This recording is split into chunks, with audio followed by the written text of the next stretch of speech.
Welcome back. As if the devastating news of the impact on the economy of the coronavirus slowdown was not severe enough, now comes even more worrying news. The unemployment figures, already not in good shape even before we were hit by this coronavirus slowdown, has gotten even worse. The latest survey by the Center for Monitoring Indian Economy, think tank based in Mumbai, shows that the unemployment rate has spiked to 24% after the lockdown. In the week after the lockdown, unemployment has simply surged. The March unemployment rate, reports CMIE, is the highest in 43 months. It's at 8.7%, the highest in 43 months. Now, if one puts it into numbers, CMIE estimates that almost 1.45 crore jobs could have been lost since January, and the number of unemployed may have jumped by 60 lakhs. Now, this is a survey that comes with some caveats, and we'll come to that when we hope to have Mahesh Vyas in a second. But CMI did say that the survey was interrupted due to the lockdown and that they had to complete the survey through phone calls, so they could only collect limited samples, but it still gave them a sense of what a catastrophic impact that the lockdown has had on jobs.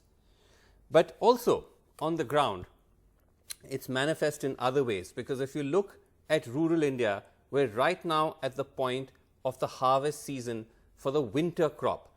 Alok Pandey travelled to a village outside Uttar Pradesh to understand how this is playing out, because remember, the state government had made many promises that they would allow farmers to transport crops to the mandi, they would allow them to use harvesters to harvest the crop. But is that actually working? Let's watch.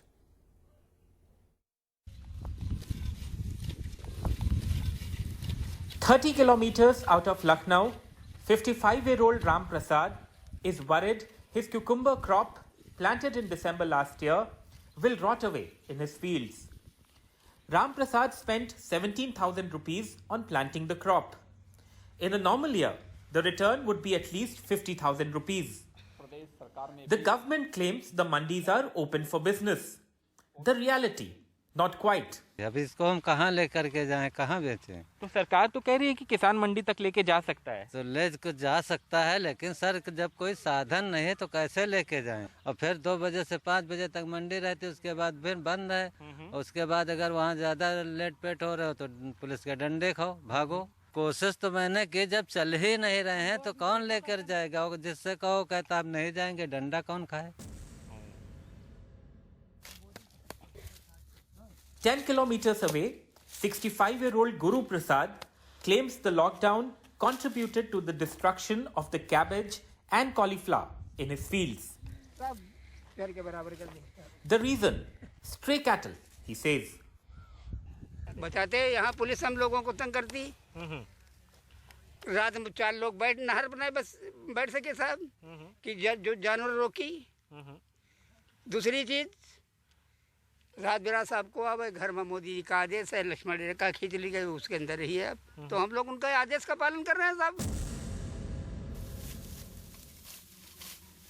But the massive worry is this: the harvest of wheat, the biggest Rabi season crop, should have gathered pace by now, and machines like combined harvesters that can finish work in a few hours should have been a common sight. It would be unfair to say perhaps that the government is not alert to the situation related to the worries about the harvest. In the last week or 10 days, the government, at least in Uttar Pradesh, has issued a set of orders to try and facilitate this winter crop harvest or Rabi crop harvest. But I think the question that needs to be asked is whether all of these measures that have been announced by the government are actually working on the ground or not. 3 days ago, the UP government ordered the free movement of combined harvesters, threshers and tractors across the state. Shops for repair of agricultural tools or machines were allowed to open. Farmers would not need any permission to harvest the crop, the government ordered. The state government also shared these photos, claiming free availability of harvester machines. On the ground, the picture is different. In Mahona village, some families did manage to hire these smaller thresher machines. But elsewhere in the same village, farmers like 45-year-old Ram Naresh Rawat said they have not found a harvester for hire, and farm labor has been difficult to find too. Labour मिलते नहीं, हर एक आदमी को जो है अपनी बीमारी की दिक्कत रहती, कहीं ऐसा ना हो कि मैं मजदूरी करने जाऊं, बीमार हो जाऊं, किसके कांटेक्ट में आऊं, किससे मिलूं, किससे ना मिलूं. Near the Lucknow-Delhi National Highway, this shop that repairs agricultural tools and implements opened up 4 days ago after being shut for over 10 days. अगर मशीनें नहीं होंगी तो काम बहुत लेट होगा. ये लेट होगा. कंपेन मशीनें होती हैं तो वो जो है काम थोड़ा सलिया जाता है, जल्दी हो जाता है. Things may yet improve as far as the harvest is concerned, but the next big worry: will rural markets and mandis open up full time in the near future to allow for the buying and sale of wheat? In Lucknow with Dinesh Pratap Singh, this is Alok Pandey, NDTV. Okay, joining us tonight on the show, we have with us Vikram Kirloskar, President CII. We'll just start with him and then we go to panel. But Vikram Kirloskar, thanks for joining us. Now, you know, these latest numbers coming in from the CMI unemployment survey, I don't know if you've had a chance to see it, but it has spiked to almost 24% after the lockdown. And the estimate is that crores of jobs have been lost. Now, how are you holding up with your own company? Are you also hit hard? No, we are definitely hit hard. There are no sales. If there are no sales, there's no production. And the factories are basically locked out. At present, we have not let go of any people. All the people working for us are working for us. They're at home. I can manage this for probably a couple of months. But beyond that, it's going to be difficult. So at the moment, have you laid off any people? No. Nobody? No. Okay. But you're saying you can't promise if you'll be able to hold the line beyond a few months? Beyond a few months, yes, definitely. So I'm hoping that, you know, the rumors are there that the lockout may be lifted. Some states are asking for it to be, you know, further down, maybe a little bit longer. It's really up to medical professionals. Advice from the best medical professionals is what I would request the government to pay heed to when they decide when to lift the lockout, so we are in a safe environment. Right. Of course, companies like mine, I know we have already started planning. If we have to open up, how can we do it safely? Right. We'll probably do it 50% at a time. My worry is not so much about opening the factory, frankly. No, I'm sure we can open the factory, we can open it safely, we will take care of the safety. My worry is who will go to a car showroom and buy a car. That's my worry. That's true. If we can sell the stuff, if people are willing to take the risk and buy, whether it's a car, it's a refrigerator, I mean, whatever other product you're talking about, or produce, or whatever services you want, they have the guts to and the confidence to do it. That's what will get the economy going. I think. No, that's true because you can't. A car is not like you. It's not like, you know, ordering something online. You can't. You can order a book. You can maybe even order like a cell phone, but you can't. You can't order a car on Amazon. You have to go and buy it in a showroom. But that is a worry. But not only cars. It's even a cell phone. Please think, if someone who's been not working, even if he has got paid for 3-4 weeks, he reads the situation in the world, what's happening, he'll say, okay, let me hold on to my cash first. No, that's so fair. I think it's important. I think for me, there are a couple of very important incentives or what I'm looking for from the government. Yes. After we open up, whenever we open up, and I hope we are given adequate notice when we open up, is one is to incentivize buying. Right. Incentivize purchasing. Right. Make sure there's adequate retail finance, easy retail finance available for this purchasing. Sure. And the banks are vibrant and are in good shape. But you know, I want to go to Mahesh Vyas, if I may. But Mahesh Vyas, before I come to you, I just want to ask Vikram Kirloskar, coming back to your survey, Mahesh Vyas, that Vikram Kirloskar, you said that you are doing the right thing. You are not letting go of people just yet. You're continuing to, pay them. But is that true across the board, across industry, across your peers? Is that happening? Because the numbers suggest it's not, that there have been layoffs. Listen, there is no way a small or medium scale company, small businesses may be able to do what I'm doing. We are lucky because we are a large company. Right. I'm sure large businesses are committed and they're holding on to their people one way or the other. Perhaps later on you'll start cutting the salaries a bit or whatever, and distribute the load. But for a small businessman, especially an independent businessman, it's very difficult. Where's the money for him to do anything? Mahesh, I believe the numbers. I have no. In fact, I think numbers look lower than they could be worse than what you're showing. They could well be. Yeah. Mahesh Vyas, firstly, this is a very interesting lockdown look that we are seeing you in, Mahesh Vyas.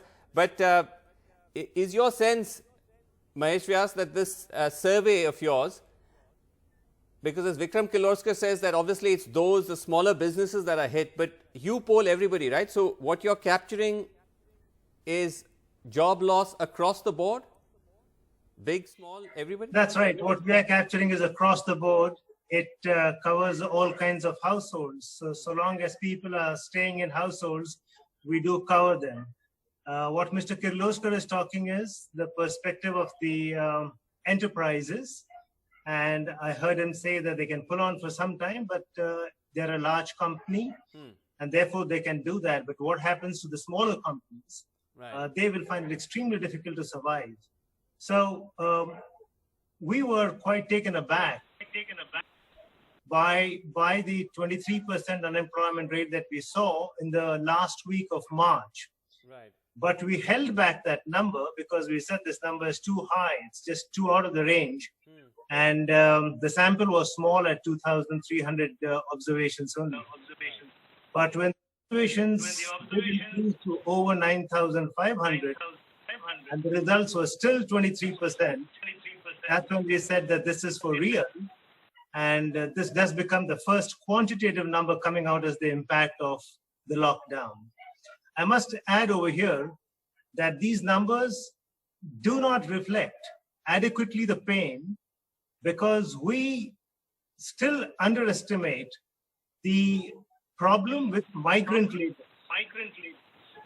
So people who live at construction sites, people who live in a very mobile kind of a way, they're shifting from one employment site to another, characteristically do not come into our sample.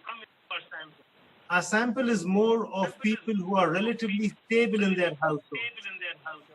So the pain that we have seen through media is that it's very high in migrants, and I think the pain could be higher than 23% that we are reporting. It could well be. And in a way, Mahesh Vyas, when you say that you were surprised at your findings, I'm actually a little surprised that you were surprised because effectively all economic activity is shut. So the impact obviously on jobs would be catastrophic. That is true. We were just not used to a number like 23%. So we knew the number will be bad, but I had expected the labor participation rate to fall and not the unemployment rate to rise. So what has happened is that the labor participation rate has fallen and the unemployment rate has gone up. So that's what kind of hit me pretty hard. To understand, labor participation rate is basically the number or the percentage of people who are actually seeking employment or want to participate, in the job market. And when that falls, that simply means that people aren't even trying. So there's some people who, who are not getting jobs, who want jobs and not getting jobs. This is just a bunch of people who stopped trying to get a job because that's how, that's how bad it is. Anjali Bharadwaj also joining us. But before that, just coming back to Mr. Kirloskar. Mr. Kirloskar, now, one of the things the government said was that after they saw this migrant crisis unfold, somewhat belatedly, they came out and said that employers will not be allowed to lay them off and they'll have to keep paying them wages for at least a month. If not, they face penal action.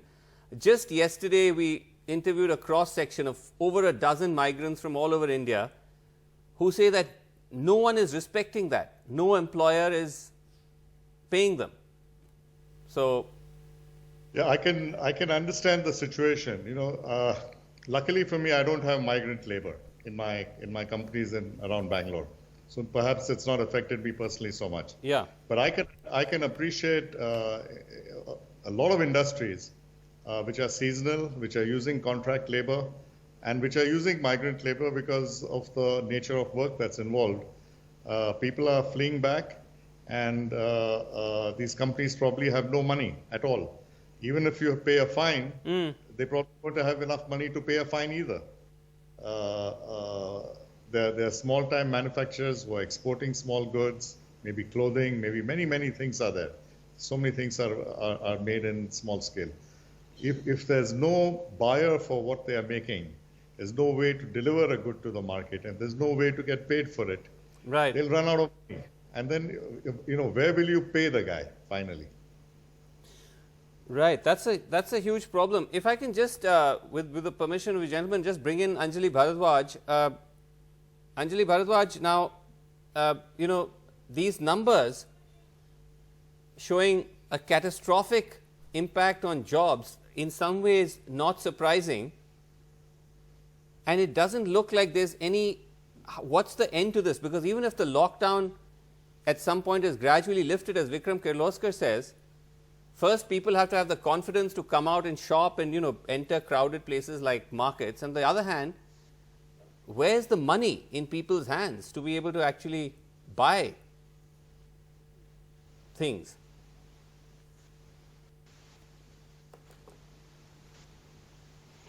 Well, I totally agree. I think that it is indeed a catastrophic situation. We can see it rolling itself out. You know, we work with people who are migrant workers, people living in slum settlements who are in the unorganized sector. And Mr. Kirloskar talked about, you know, he hasn't laid off people, mainly in the organized sector. But let's remember that 90% of India's workforce actually is in the unorganized sector. And these people, especially the migrant workers, but even otherwise, are facing a huge crisis because they have all lost their sources of income. They have no way to feed themselves and their families.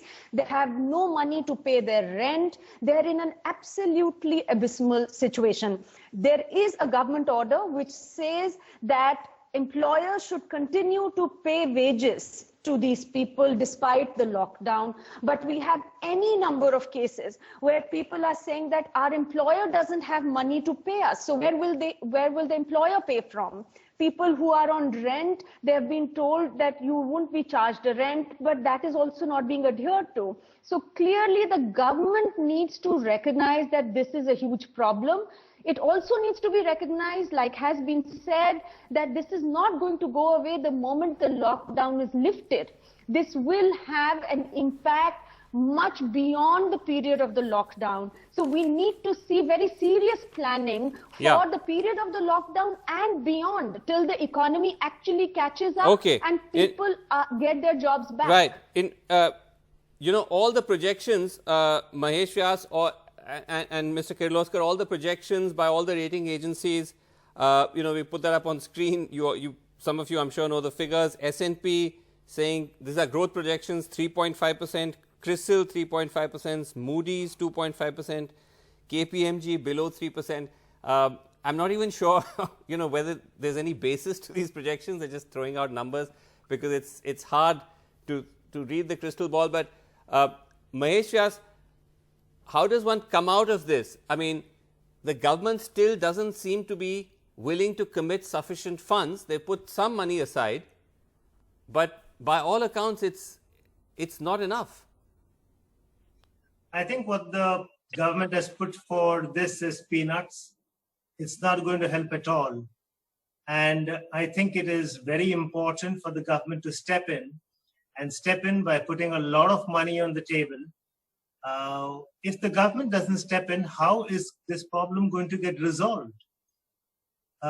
industry will not be able to survive beyond a couple of months. Even that is even for the big companies. Would you be willing to wager an amount? Mahesh Vyas, about how much the government should put out? No, I do not know how much money, and I do not know how should that money be spent. Okay. But you're just saying that you should step sure. up spending. Okay. Yamini Iyer is with us from CPR, Center for Policy Research. Yamini Iyer, now very, very grim numbers from the CMI jobs report. So do you also agree that I don't know why the government, and now there's talk that the government is thinking of extending the lockdown, or at least that's one possibility, which is fine if that's what it comes to, but why still hold back on spending more? No, absolutely, Srinivasan, the numbers are very grim, but as fellow panelists have said, this really ought not to be a surprise. In fact, as the government planned for a lockdown, the government should have anticipated the economic consequences of this, from the migrant workers all the way to big business, and should have already been on the drawing board coming up with a plan. I saw news reports today that seems to suggest the next package or fiscal stimulus that the government is thinking of is only going to come after the lockdown. That's too late. If we are going to have an extended lockdown, we must have an announcement of what measures government is going to take in order to address the economic crisis that confronts the country. I think two other very important things. One, the government needs to be a lot clearer on communication. Part of the reason why agriculture in particular has been facing the problems and challenges it has in these last 2 weeks is because communication has been too confused and too slow, even though we knew that the harvesting season was right upon us. And that's one of the reasons why labor is not available and mandis are not functioning, even though orders have been now released by different state governments. So clarity of communication, clarity that the police is not going to get after farmers when they come to the mandis to sell their produce. We also need to ensure that we have better state-to-state coordination, and that's a role the centre should play. Today, there's a very important letter that the Punjab Chief Minister has sent out to the West Bengal Chief Minister asking for the production of gunny sacks. Such a crucial thing. You can't run the farmer will not be able to get its harvest all the way to the farm without the availability of gunny sacks. These are produced in West Bengal. So we need state-to-state coordination that the centre has to provide. And finally, and most importantly, the centre has to step up its money and ensure that it provides a better package to deal with the crisis of hunger, and at the same time ensure that it provides some steps to assure small and medium enterprises that there will be some kind of support given to them so that wages can be protected. Okay, all right. Important checklist there. We're completely out of time. Thank you all so much for joining us. That's all the time we have on the show. Thanks for watching. Good night.